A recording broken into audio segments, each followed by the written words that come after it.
Hello, and welcome again to Oscar Mike Radio as we count down to number 500. My name is Travis, Marine Corps veteran, and your host. Oscar Mike Radio's co-producer, Sinister One Productions. What's your podcast doing?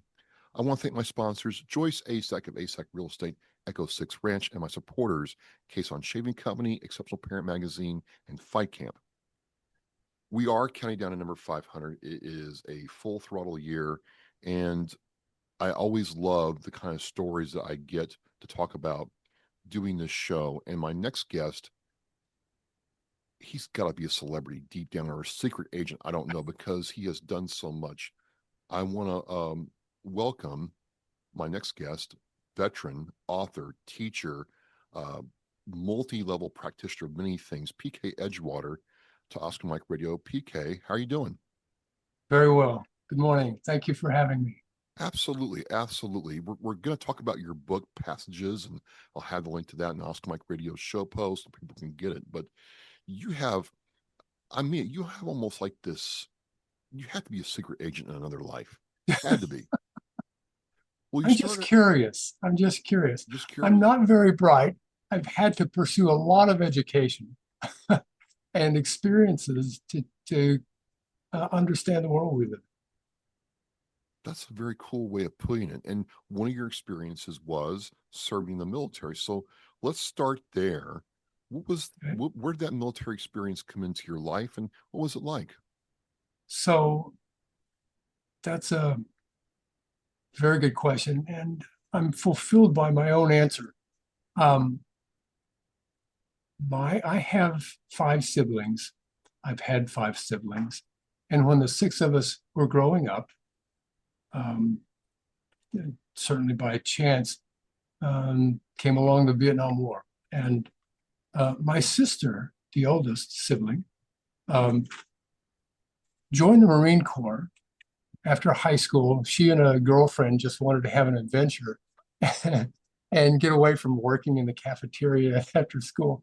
So they joined the Marine Corps, and the U.S. was involved in Vietnam at that time, on sort of an instructional basis. We weren't involved in the hot war at that time. But then my eldest brother of 4 brothers got into trouble in high school and at home at age 16, and he dropped out of high school and joined the Navy. And the next 3 brothers followed him after they graduated from high school and joined the Navy. And it was during those years, during the early mid 60s up through the early 70s, that the war ramped up. As the casualties mounted, the controversy mounted, and then when I graduated high school, I was recruited to the Air Force Academy by the wrestling coach, and that was an opportunity that I couldn't pass up. So I did that, and during my first 2 years of officer training, we withdrew from Vietnam, very messy withdrawal, as you may be aware. Yeah. But so I and my siblings sort of spanned the arc of the Vietnam War, and that brought home to our house a very rich experience for discussion and introspection. And there were some things that came out of those discussions that revealed a particular aspect of the psycho-emotional impact of war on young people that most people may not be aware of, most readers may not be aware of. So I'm hoping that an audience of civilians will take a look at this and learn something. And I think, vets will recognize this readily. What was your role, function, MOS in the Air Force, PK? So I was a cadet. I was, it was military college, frankly. Yeah. And, I was always in a role where, if we talk about deterrence, the officer corps at the academy drilled into us young cadets that even though we weren't in the war, that we affected the war by doing our best, by providing excellence. The world needed to see the quality of the character, intelligence, and effort of their training officer corps.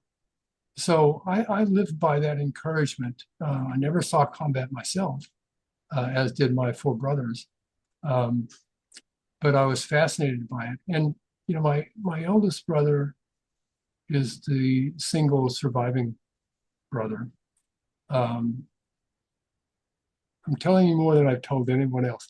He's sort of my hero, as big brothers often are. And he's one of those people that's very interesting, a sort of flawed hero. He's got a hard head, but he's got this intense protective impulse, and it's what makes him special. And I'll be frank, I really wanted to get this novel that draws on his combat experience, some of the skirmishes that he was in, and I wanted to get this out while he's still with us, and I've succeeded with that, and that's very gratifying to me, and I think it's been sort of a reconciliation for him. So you're a family of six. I'm the eldest of nine. So Wow. I get big families. And you're saying that you served, your four brothers served, that's five, and your sister Sister. served in the Marine Corps.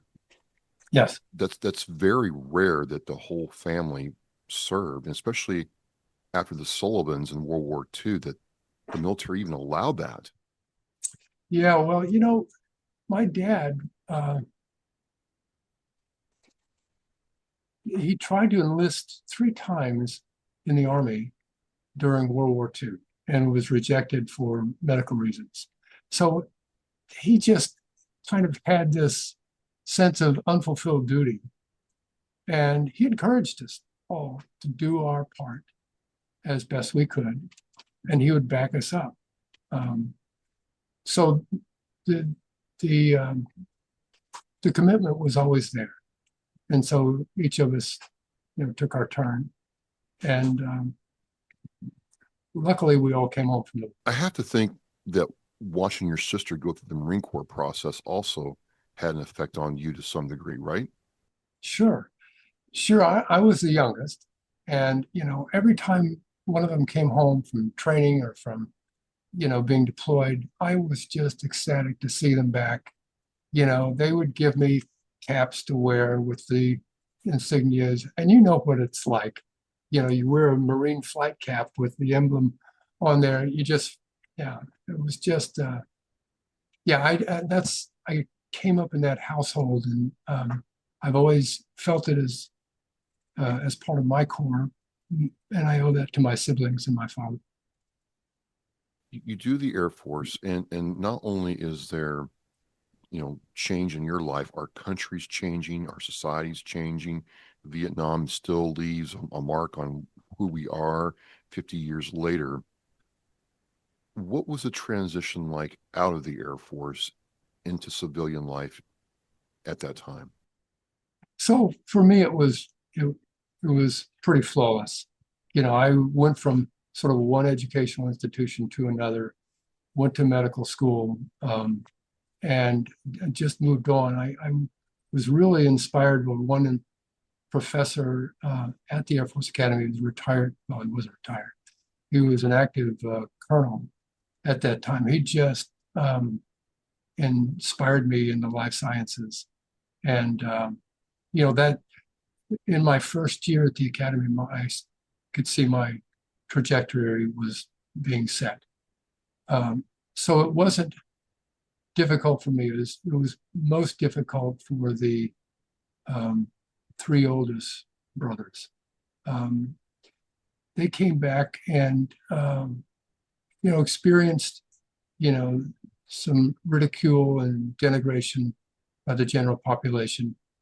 It was visible, and it was I couldn't figure it out. I mean, the first time I put on the uniform and went into left base and went into town, I was heckled by my contemporaries.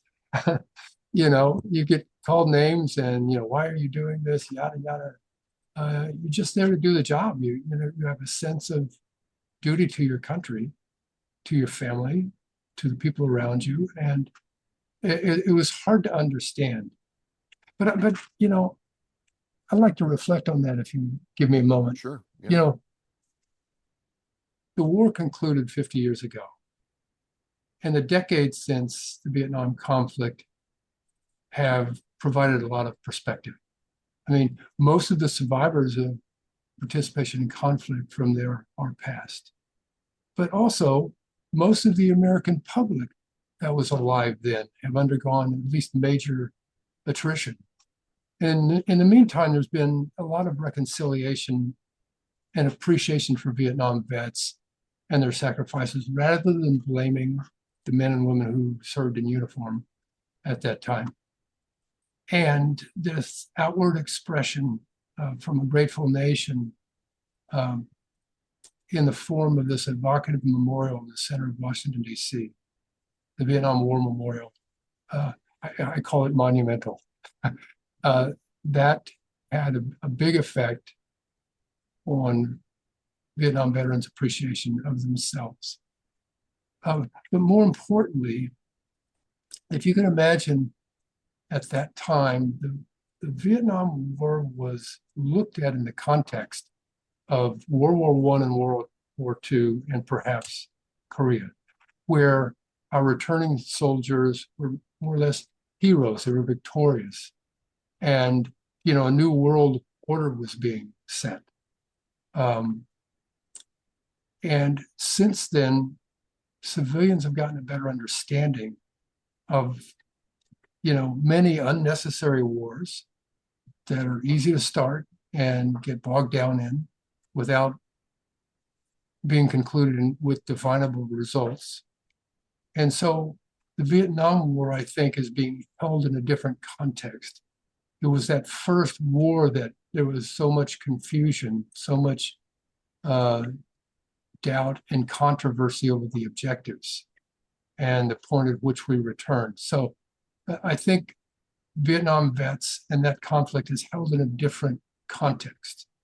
And that's valuable to all of us to be able to look at that and learn. You develop your professional career. You go through a whole lot of discovery and learning in your life. What was it then? What was the catalyst to say, you know what, I'm at this point in my life. I've had all this time to reflect, and I've seen our nation reflect, as you just mentioned, to say, you know what, I want to try to write this book called Passages. Where did that come from, PK? Well, there's sort of a bifurcated answer to that. I'm an odd duck. I was not a fiction reader through my professional life. If I had time to read, I would be reading technical material, to stay up in my specialty, um, practice management, global health, political economy. But towards the end of my career, when I was looking at retirement, I reflected on, what made my practice life, my professional life so rich. And it was the opportunity that I had to observe and walk with so many just ordinary people who were facing incredible challenges, medical challenges, disability. And a lot of them were vets and vets' families. So I imagined I would try to write in retirement stories about that kind of courage from ordinary people. And since many of my patients were vets and I came from a vet family, I just sort of leaned into my own family's experience with emotional pain, family conflict, depression, suicide. And, to draw people into the story, I used a lot of their combat experience, particularly my eldest brother. So that's where this book originates. And again, the book is a story of two people, an older Vietnam veteran who's in a hospital, and this whole Greek person who interacts with him, if I have my memory right, which I think I Yes. do. Yep. And I was very interested. I'm like, okay, I read about you, the author, several different places, but I'm like, why the Greek protagonist? Is very interesting to me that you would go that direction, PK. So I've been asked, very directly, am I Miko, the psychiatrist in I didn't training? think you No. were. I didn't Me, think you were. yeah, Miko is a composite of, doctors I've met in my career from training on, from psychiatrists and psychologists that I've worked with in managing patients. I did create Miko's interns experience from, some of the fluky nights I spent in my internship. Um, Mostly, I just applied my own psychology acumen from just career-long experience and continuing education for navigating difficult personalities, drug dependence, people in chronic pain. Uh, if you read the book, keep your eye on the ship. And there's sort of a little metaphysical twist that I put into the story that ties the ends together. Um, and you'll understand the answer to that question. I don't want to have too many spoilers. That's all right. That's all right. It was just an interesting facet of the book. And I'm like, wait a minute. At first, I'm like, wait a minute. Miko is PK and PK is Miko. But then I'm like, wait a minute. No, that's not it either. There's something else. And I felt like the veteran, on the part I was able to read, and then other things. I'm like, this veteran then is either somebody that is close to him or a composite of veterans he's served through his medical practice throughout the years. And so I'm curious, was I right in my thinking there? Yes, you're very perceptive. And the other utility of um, using Miko, a Greek young man in medical training and psychiatry training, is to present, one avenue that people might expect conflict from. So, I mean, you picture this, picture the police dragging this aging, drunk Vietnam veteran combat, a combat veteran into this big public hospital for a psychiatric evaluation. And he gets matched up with this young psychiatrist in training from a different country. And some people might expect some friction just from that mashup. But through their encounters, the reader will learn about many of the rites of passage that each of these men, the older one and the younger man, go through before this meeting, this encounter. And they'll also find out other parts of the conflict, why the vet had a single round in the chamber of his weapon when he was arrested. So the two men are meeting at the opposite ends of their lives, so to Yeah. speak. There may be some, just reactionary points of conflict between them, but they mesh. And, I've been asked, the story talks about these men at opposite ends of their lives and how each finds awareness of deeper truths. But often people have to interact because they have little alternative. They need something from each other, something of value. So they make it work. And, I think a reader will see that these two men, may not even be aware at the beginning of the tacit dimensions of their relationship as they unfold.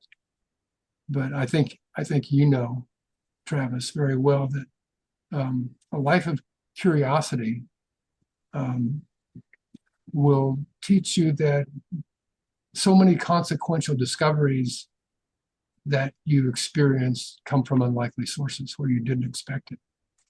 And to gain from our interactions, we really have to discipline ourselves to listen hard, listen carefully, listen actively, as you understand very well.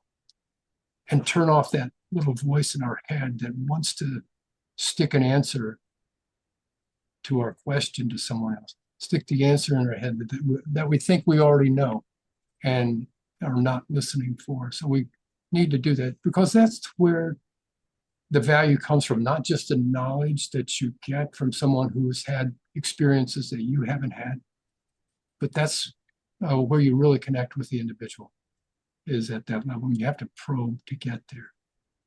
So I hope I've displayed that in these interactions in the story.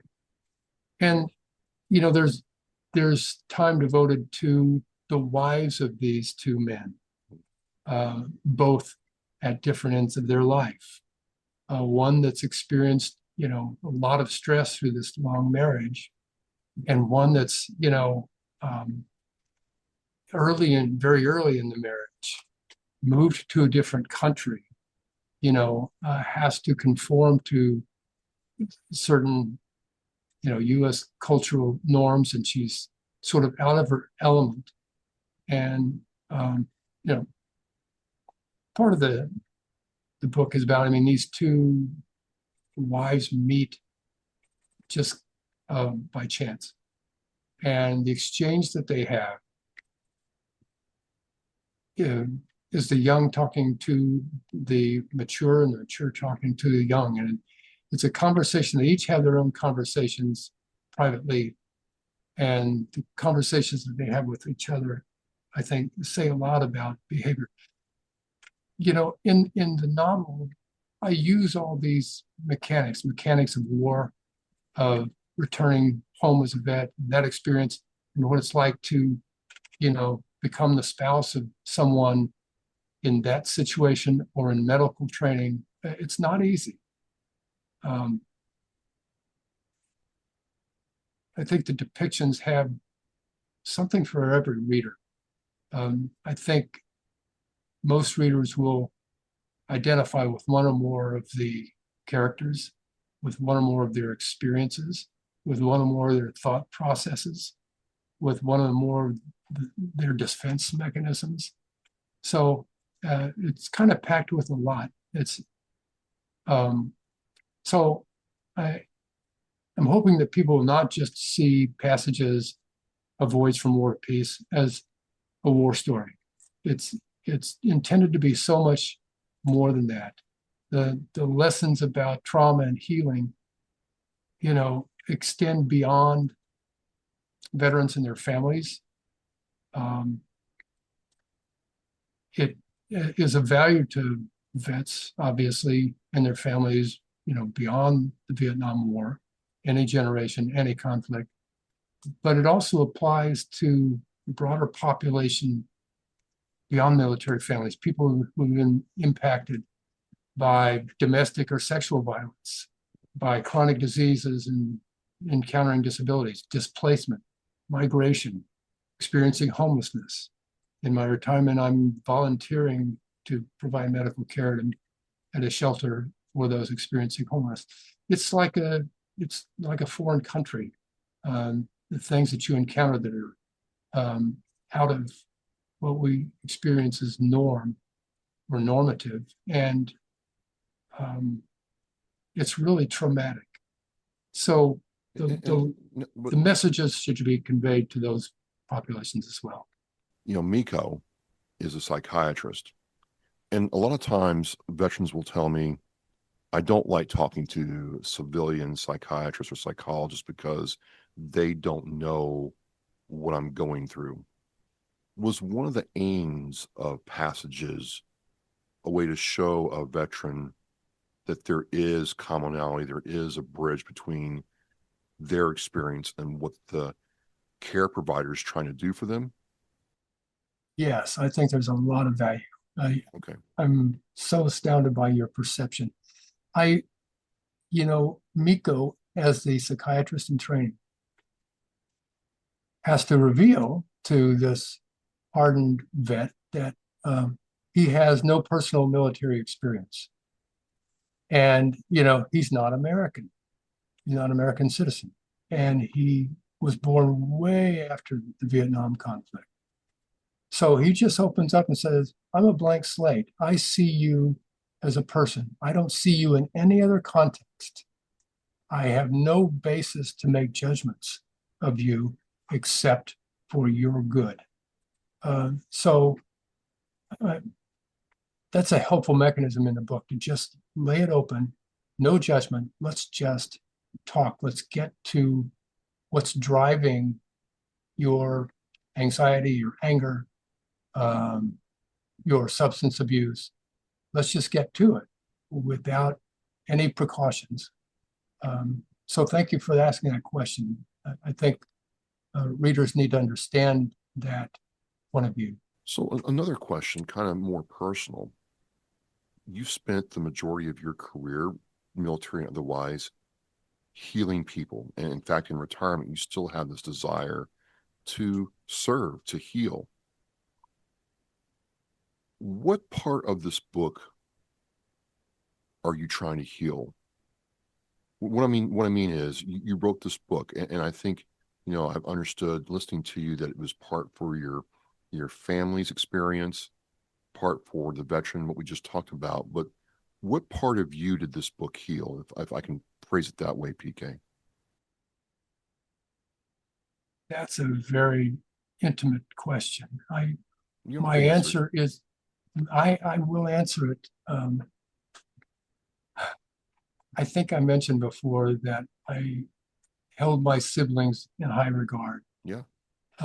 And particularly my eldest brother was sort of my hero. And I watched him at good times, at strong times, and I watched him when he was really off the rails. And as you know, as he aged and mellowed, and I did some of the same, and we were losing some of our siblings. I really wanted to get to know him. I wanted to resolve in my mind, in my heart, how in one person there can be such qualities, such richness of sense of duty, sense of protectiveness, of sense of doing the job right consistently, sense of leadership. He had all those, he has all those qualities. And yet, you pour a little fuel into him and things just go off the rails. And he's the type of guy that with those qualities comes this other side of the coin where, sometimes he sees things in black and white. And in his dealings with people, it's black and white. You're either this or you're that. You're either doing or you're out. And, in my profession, you have to see people in all gradations. You have to see people on all kinds of spectrums, that they're strong at this, they're not so strong at this. How do you amplify their strengths and protect them from their weaknesses?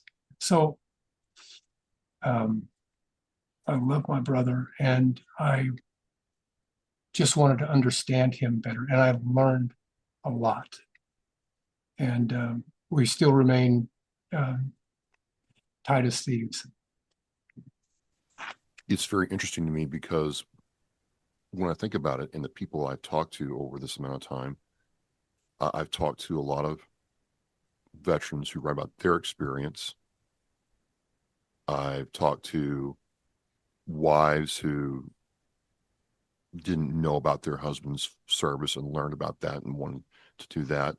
But I've never really talked to a sibling trying to use a book to honor and show connection with another sibling who you both served in the military. It's very unique. And again, I go back to, I got to tell you honestly, I read a whole lot about the Sullivans in World War II who all got killed at the same time. And major policy was changed since then. I'm still surprised. I shouldn't be, but it's still surprising to me that they allowed all of you, your sister included, to kind of serve in the same time frame. So we served in the same time frame. The one unique step was two of my siblings were twins. Oh, really? And yeah, and they were, of course, so close to each other. You can imagine. But they deployed first on two different destroyers, and they requisitioned to, get together on the same destroyer. And the law had been changed, the regs had been changed to allow that only with the sailors' consent and with their parents' consent. And my parents, they knew the nature of the twins' relationship, so they signed affirmatively. Just lighten up a little bit. Did your sister ever lord it over you all that she was a Marine and you all weren't? I'm a Marine veteran myself, so that had to be some really interesting conversation come November 10th and 11th for Veterans Day. Had to be. You know, yeah, she wouldn't let down her guard, of course, but she was the oldest and she was a sister, and she Oh, sort of second mothered all of us. I'm sure. So she didn't, she would hold her own, but she wasn't, divisive about it at all. Well, it's just the Marine Um, Corps' 250th birthday last year, and you know all that good stuff. So I just was yeah. curious about that because I can't imagine having an older sister who is a Marine. She was pretty cool. She is pretty cool. Absolutely, absolutely a Yeah. savage. People read books every day, and sometimes books collect us, sometimes books don't. And going on YouTube and looking at some of the people's reactions to your book, it became evident that this book left something different with them. And I'm curious, as you put this book out there and talk to more people about it and they read it, do you feel that you accomplished the mission that you had? Not mission, but the passion it took to write this book. Do you feel like you're getting some validation, like people are seeing what you want them to see? Yes, to a very great degree. I got this book and I fulfilled my intentions, and I was really pleasantly surprised to see some of the reviews, not only from Kirkus and Publishers Weekly and Literary Titan, very, very favorable reviews, but just from readers. And it's kind of across the spectrum. I tell you, the first thing that surprised me were readers that were pretty obviously young women who had no experience with being in the military or about the military. And, it was so common to hear that this was not my genre. This is not what I usually read. But, I picked it up and just couldn't put it down because it showed me so many things that I've wondered about but didn't understand. And that's very gratifying. At least one, I think two clinical psychologists commented that, yeah, this is the way therapy should proceed. And yeah, it's been really gratifying.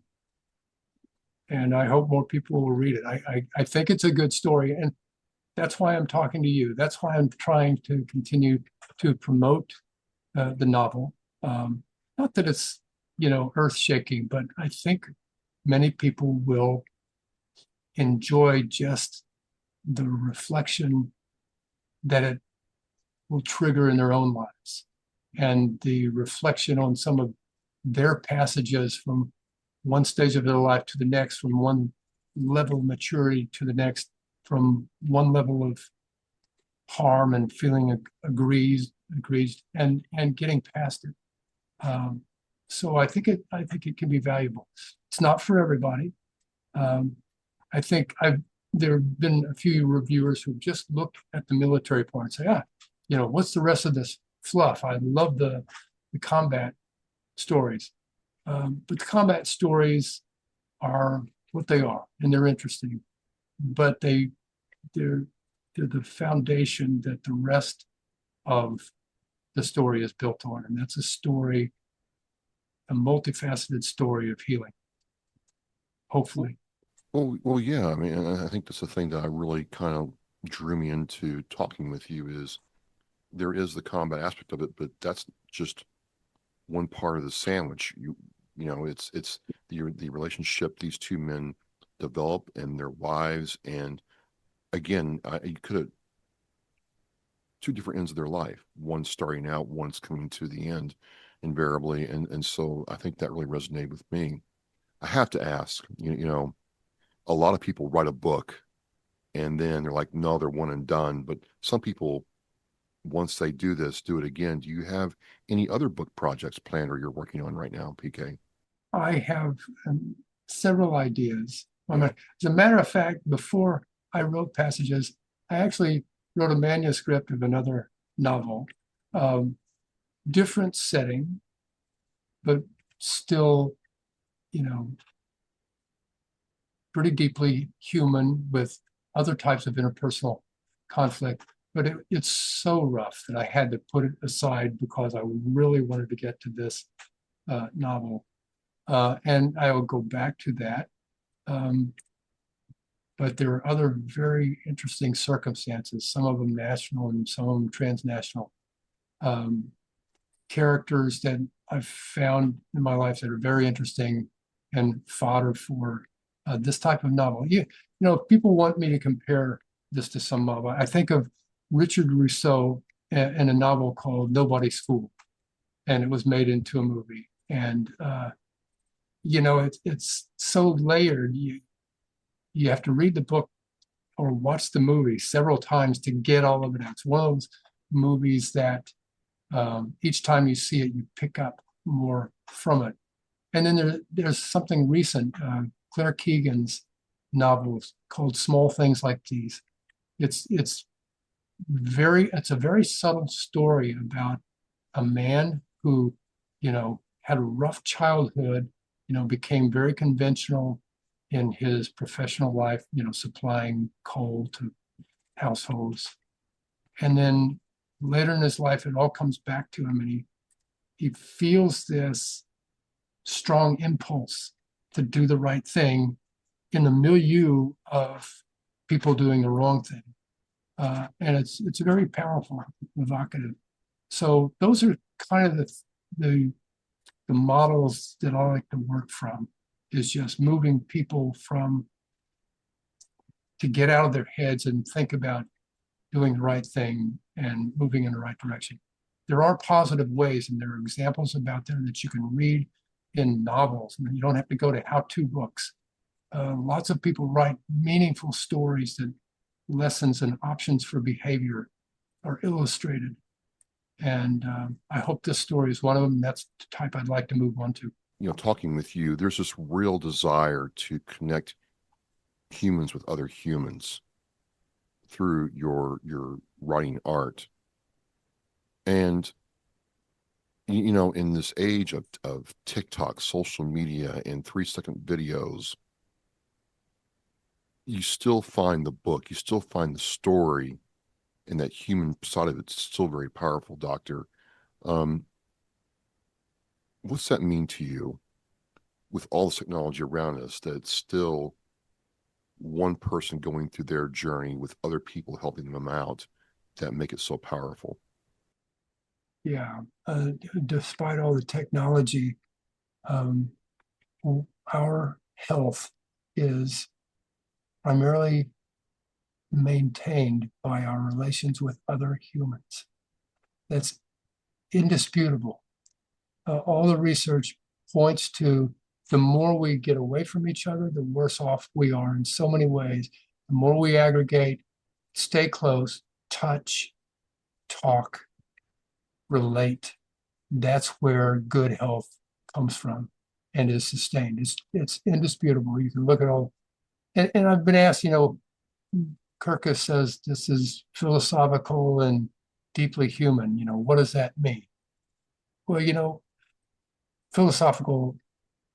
philosophy is the love of knowledge and seeking understanding. Any deeply held conviction without hard evidence is philosophical. Really, any notion that provokes one to ponder.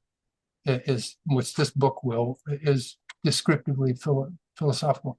Deeply human refers to what humans do best of all forms of life, and that is self-awareness, introspection, and the emotional component that we put into our decision making. So the electronics are nice. They serve huge purpose in improving the quality of our life, but it can be a drag on what's at our core. And I think people know that at their core and are trying to work back to that. And I think we'll succeed. Awesome conversation. I love having these where we really get into the not the mechanics, but how all this is put together for a story and what you want people to get out of it. How can people find your book? Do you have like, can they order like signed copies? How could we support you? Thanks so much. Well, the book is printed by Ingram Spark for libraries and bookstores. You can ask your bookstore to get it if you have a favorite place to go. It is on Amazon, the big marketplace, so it's easily accessed there in print form and Kindle form. So, and I'd be happy to sign a book for anyone. Well, again, PK, this is the best part about doing this show, even after all this time, is there's always a different veteran experience. There's always a different angle or a different way somebody went through their journey. And, to think about, there's been books written about brotherhood and songs and, what the Bible mentions about brotherhood. Um, you know, I have to think your brother's very proud of what you've done. Well, thank you. I hope so. And I'm curious about you. You were a Marine, and I know what that means. Where did the impulse to dig in like this into other people's lives and try to improve them, where did that come from? Was that before the Marine Corps, during the Marine Corps, since? You're truly talented in what you do. I don't know. And it's funny now. I'm the host and you're the guest. It's not supposed to work this I way, want to but know. we'll play along because this has been a very powerful conversation. So I think it's something that's just in my fabric, and I'll tell you why. Way back in the day, I did a little newsletter for my youth group for church, and it was very interesting to me to talk with people and understand, what the story was. How old were you then? I was like between 11 and 14 years old, and it was an Wow. old dot matrix printer, and it's called the Bible Bugle, and we do little stories about the youth group or whatever. But I found, and I don't have the academic pedigree that you do, P. Gray, but I found that people interest me greatly. It's and I found that if you can understand how people work, their motivations, what and why they do, you can get a pretty good idea of where things fit in. And a lot of that comes from, just being able to listen. And so almost 10 years ago, 10 years ago during this time, to be candid with you, I was going through a very difficult time in my life and I was really struggling. And weird thing happened. I was doing guest hosting at a radio station called WVBF. It's an AM station in Taunton, Massachusetts. And these guys would have me come down and guest host when there was a veteran on. And I found out, kind of like they found out, and you found out that, Travis can ask some pretty decent questions. I'm like, I'm just sitting there listening, and I asked something that interests me. And so I started this show to, give veterans hope. I'm a life member of the Marine Corps League. And during that time is when the 22 a day would really get going. And we would bury people who'd committed suicide. And I'm like, to your point, and this is something that I need to tell you, you're absolutely right on.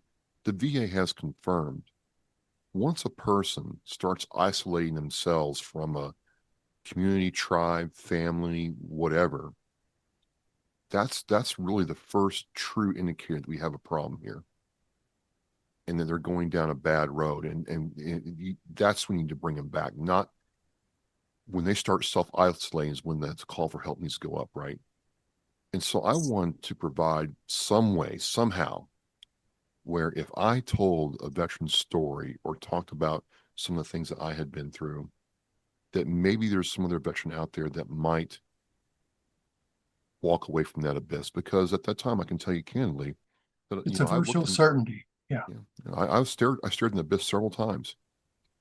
Yeah. You know, this empty blackness. I knew where the ledge was absolutely several times. I didn't do it. I don't think I call it the vortex. Yeah. And you know the vortex. Yeah. And what happened was I started doing this show, and the first 30, 40 episodes were terrible. But what started happening was I started enjoying this process, much like your writing process of sitting down with a complete stranger, meeting them where they are, and trying to draw out something that their family didn't know, they didn't know, whatever, and seeing if people could benefit from that. And I just think over time, this show has allowed me to hone that. And you're not the first person who's told me, Travis, you got a real skill here. I'm like, no, I'm just talking to people and just have a good time doing it. They're like, no, it's a skill. And maybe this is what resonated with you. I don't know, but this is where it comes from. Thank you. I salute you, not just for your service to your country, but I salute you for taking action as the natural facilitator you are of relationships and understanding. So you're one of these blessed people who has found yourself exactly where you should be and need to be. So good for you, Travis. Well, thank you very much. I'd like to have you back on and talk about your karate work. And again, ladies and gentlemen, he's got to be a secret agent. And look at that hair. I mean, I am mad jealous, PK. Like I can't do that ever again in my life. I can't look tough like this. You look like you're sipping, a martini in the casino, waiting for your double agent to come in. Well, you can fool some of the people some of the time, This interaction we just had, you and I, is one of the things that fuels the continuation of this show. So I want to thank you for sharing so candidly. This is one of these great conversations. I'm going to remember this for a long time. What a great way to start my 2026.